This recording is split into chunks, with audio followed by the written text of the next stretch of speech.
আমার হাতে এটা কি, ভালো করে লক্ষ্য করুন। এটা হচ্ছে চা।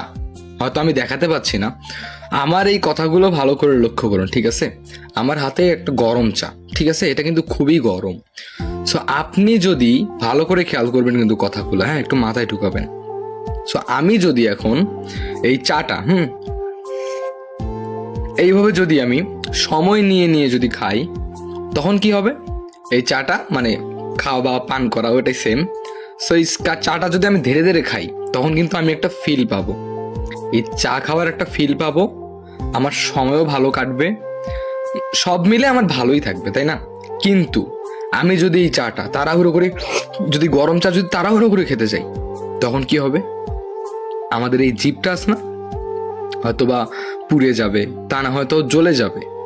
তখন কি হবে জানেন? পরে আপনি যেই জিনিসটাই খান না কেন, সেই জিনিসটাই কিন্তু খুবই ঝাল লাগবে বা খুব যন্ত্রণা দিবে জিনিসটা। তো আমরা এই দুইটা কথা দ্বারা কি শিখলাম?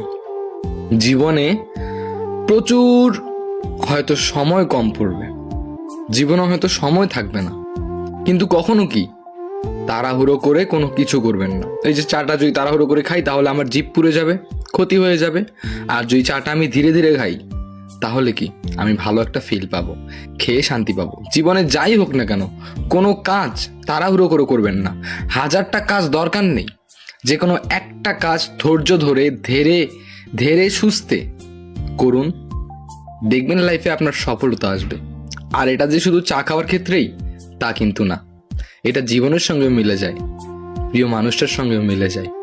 প্রিয় মানুষটাকে আস্তে আস্তে ভালোবাসুন, আস্তে আস্তে তাকে কাছে পাওয়ার চেষ্টা করুন।